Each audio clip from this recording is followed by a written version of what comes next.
one of the most dominant champions in the history of the sport. You are now in this position where there's not a clear contender for you after this. Yo, what's up, y'all? It's Two Beasts here, and oof, I just had to clip that right there, man. Respect to Joe Rogan, very successful person. But yeah, that wasn't the most informed question that he asked. I think it's very clear what needs to happen next with Valentina.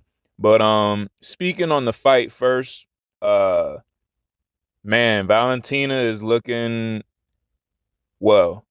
It's very interesting. As her years progress and as she gets older, she's looking like her younger self. Yeah, man, she's taking it back to those days where she was, going out there and making people like Joe Rogan and others say, like, dude, I don't know who's gonna beat her. And yeah, I was saying that I didn't know how the wrestling was gonna go. And the only thing I could think of is like, Valentina had been taking down people for a lot longer than Wei Lee has. And she did it at a higher weight class. And Valentina has proven to be strong as heck, man.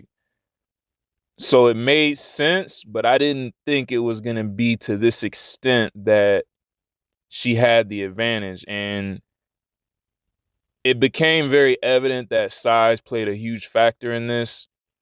And then the other factor as well, I don't know if it was something that maybe Wei Lee was seeing like right off the rip, but yeah, man, Wei Lee was having a problem closing distance against Valentina. And long story short, the fight ended up taking place where I said, she probably shouldn't have the fight take place, which was at distance in a chess match, as opposed to creating chaos, landing those combinations. She didn't really invest in the leg kick as much either, you know what I mean? So yeah, man, shout out to Wei Lee for taking the opportunity to, dare to be great, as they said. But yeah, just the size and the precision and speed of Valentina came into play, and it's very clear that Valentina has not lost a step. You know what I'm saying? I don't know if it's still floating around, the theory of her getting old or out of her prime, this, that, and the other. But I mean, if this doesn't, eliminate that theory, I don't know what will.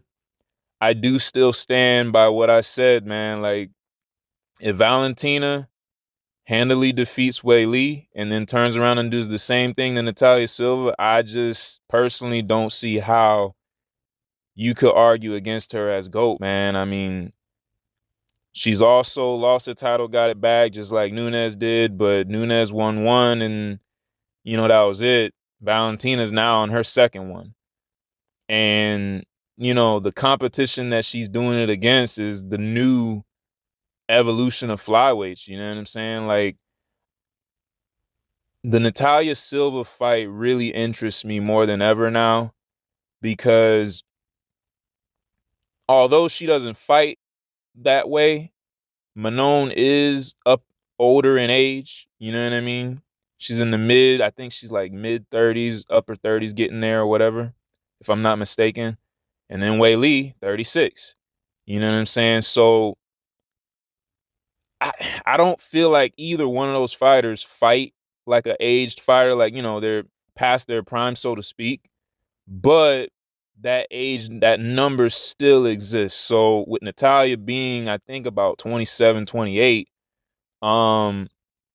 that's why I feel like after this fight against her, if she handily dominates Natalia, or at the bare minimum, gets a clear decision or stoppage over her, I feel like you really can't argue, in my opinion, about Valentina being the GOAT at this point, man, because I feel like right now, the two most dangerous flyweights is Valentina and Natalia.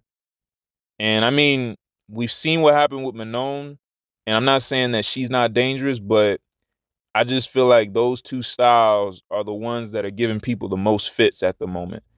And those two skill sets, you know what I'm saying? So makes more sense now than ever. I appreciate what Aaron Blanchfield did to Tracy Cortez. That was a really good win.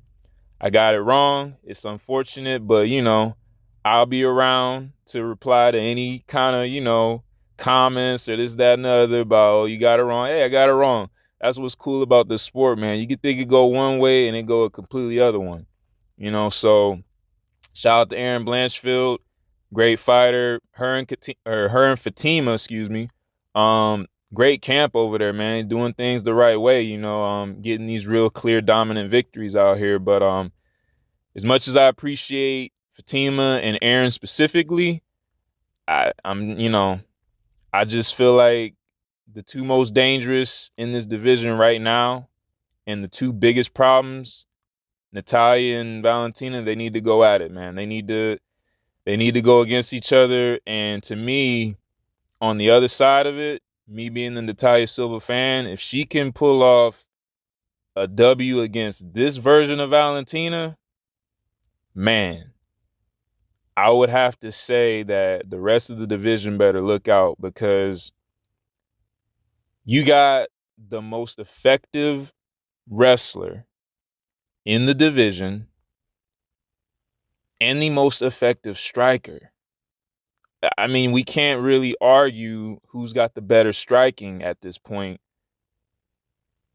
when it comes to Valentina. Like, Valentina has proven that her striking is at the top and her wrestling is at the top. So we got to see just how good Silva is, man. And I'm going to go on record. I believe that Silva has the speed and the movement to really take it to Valentina. I know people say she runs and she's skittish. I've even heard, accusations from certain people that she's ducking Aaron. But I mean, after that performance from Valentina, I don't know how anybody could duck Aaron, when they're calling for a fight against that version of Valentina. That looks way scarier to me than a fight with Aaron. If I'm being real, man, yeah, it sucks to get submitted the way that Tracy did, but at least there's a finish, and that was exciting. I mean, Valentina's that kind of fighter that will dominate you and take the air out of the room. You feel what I'm saying? And how precise she is on the feet, with how she handled Manon, it's like, it's hard to say that Aaron would even get anywhere close to getting a takedown based on how that went. You know what I'm saying? Like, so I just feel like you can't be ducking if you're calling for a fight that's way scarier than the fighters that you're being accused of ducking. I mean, I just don't see it. I don't see a reason for Manon and Natalia to fight prior to I just don't see that. The Grasso win looks even more impressive now, in my opinion, considering the fact that, A, Wei Lee was not able to have any success in the striking.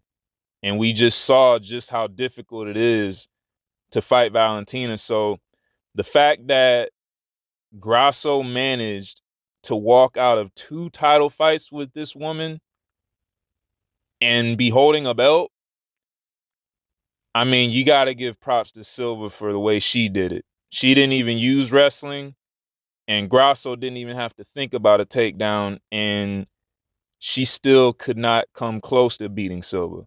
So for me, this matchup is super interesting, and I can't wait until Valentina goes through her recovery and she's ready to go at it again, and they hopefully make this matchup. And Silva made it clear she's waiting for this matchup.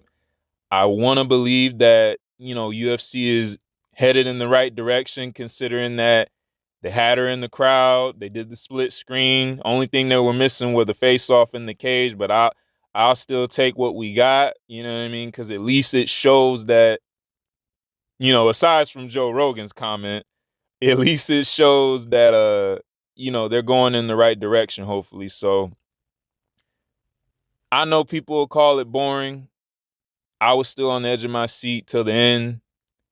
After round 2, I was more like, okay, is she gonna finish her, as opposed to, is she gonna win? So I feel like after the second round of all that control time and stuff like that, I felt like she kind of took the. I ain't gonna say she broke Wei Lee. I don't believe that necessarily, but she did kind of set the tone to where it's like, man, this is gonna be a long night. You know what I'm saying? So after the second round, I was like, yeah, this probably gonna be rinse and repeat. Very similar to how the main event was. So, but yeah, hashtag silver for the shot, and I'm gonna leave it at that. It's two beasts.